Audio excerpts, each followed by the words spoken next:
지난달에 그 북한 신형 구축함 진수식 하다가 좌초됐던 거 혹시 기억나세요? 근데 그게 불과 한 20여일 만에 수리를 싹 끝내고 다시 진수식을 열었다는 소식입니다.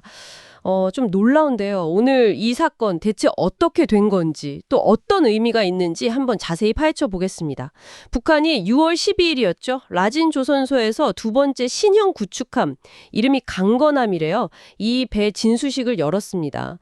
김정은 위원장이 직접 와서 연설까지 했다고 하고요. 저희가 그 조선중앙통신 보도 내용을 기본으로 하고 연합뉴스 같은 우리 언론 분석, 통일부 평가 자료까지 쭉 훑어봤거든요.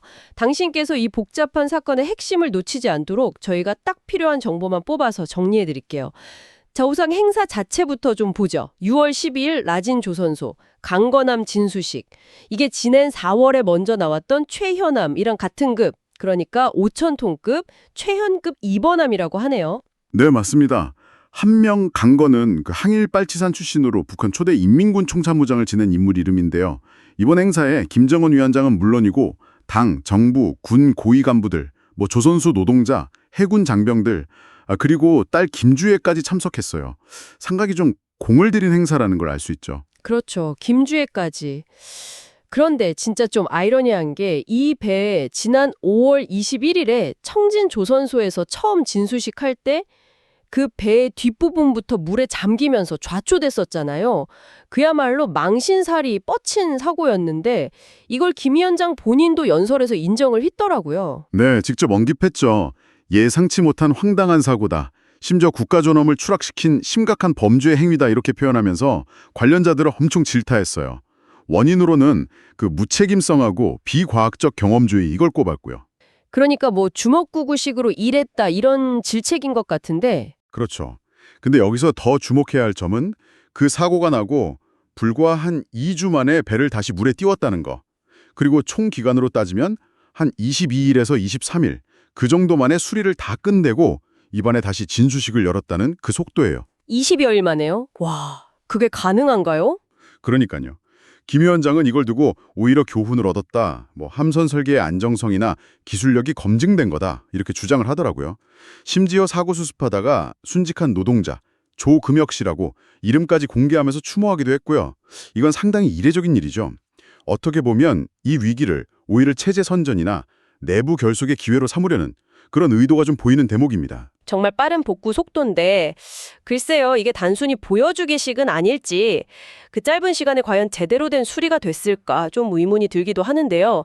근데 이걸 또 발판 삼아서 김 위원장이 아주 야심찬 계획을 밝혔다고요. 해군력 관련해서요. 네, 맞습니다. 연설에서 앞으로 이 최연급이나 아니면 그 이상급의 구축함을 매년 2척씩 건조해서 배치하겠다 이렇게 공언을 했습니다. 당 중앙군사위원회에서 이미 내년 계획으로 5,000톤급 2척 건조하는 걸 승인했다 이런 말까지 덧붙였고요. 그야말로 해군 전성시대를 열겠다 이런 포부를 아주 강하게 드러낸 거죠. 매년 대형 구축함을 2척씩. 이건 정말 대단한 목표인데요. 그 명분은 역시 또 외부 위협 이런 걸 들었겠죠. 네, 그렇습니다. 미국이랑 그 추종 국가들 때문이라고 했어요. 걔네들 군사적 위협 때문에 우리도 해군력 강화가 시급하다 이런 논리죠.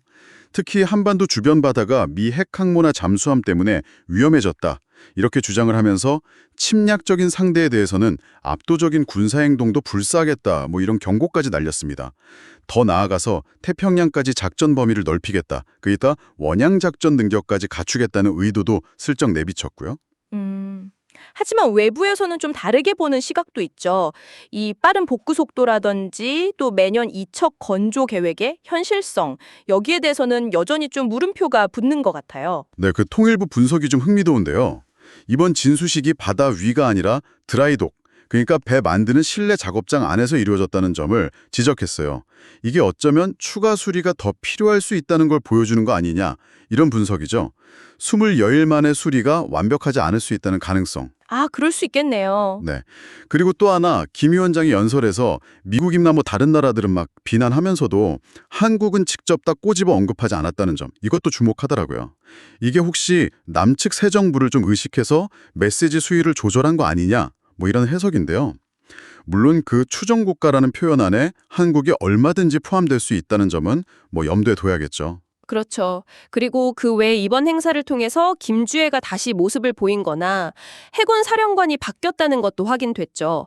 김명식에서 박광섭 상장으로요. 맞습니다. 그런 점들도 이제 후계 구도라든지 군 내부의 어떤 인사 동향 같은 걸 엿볼 수 있는 단서가 될 수 있겠습니다. 네, 정리를 좀 해보면요. 국한이 신형 구축함 좌초라는 어떻게 보면 굉장히 큰 실책을 저질렀는데 이걸 정말 놀라운 속도로 수습하는 모습을 보여주면서 이걸 오히려 해군력 증강 의지를 더 과시하는 계기로 삼으려는 것 같아요. 매년 대형 구축함 2척 건조라는 야심찬 목표를 내세우고 또 미국 등을 향해서는 아주 강경한 메시지를 보낸 점도 분명했고요. 네, 이런 일련의 과정들은 단순히 군사력을 키우겠다 이런 차원을 넘어서는 것 같습니다. 내부적으로는 체제 결속을 다지고 또 밖으로는 자신들의 존재감을 과시하면서 어떤 협상력을 높이려는 그런 다층적인 계산이 깔려 있을 가능성이 커 보입니다. 당신께서도 관심을 갖고 지켜보시는 이 동북아 정세에 또 하나의 중요한 변수가 던져진 셈이죠. 앞으로 북한이 실제로 얼마나 배를 만들어낼 수 있는지 또 어떤 군사적 행보를 보일지 이걸 정말 면밀히 지켜봐야 할 이유입니다. 마지막으로 이런 질문을 한번 던져보고 싶네요. 김 위원장 스스로가 이번 사고 원인으로 무책임성이나 비과학적 경험주의 같은 어떻게 보면 좀 고질적인 내부 시스템 문제를 지적했잖아요.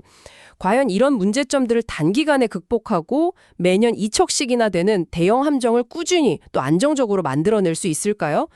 그 강력한 정치적 의지와 실제 산업 기반, 기술 역량 사이에 혹시 간극은 없을지 이 부분을 계속 주시하면서 앞으로 북한의 행보를 지켜보는 것이 중요해 보입니다.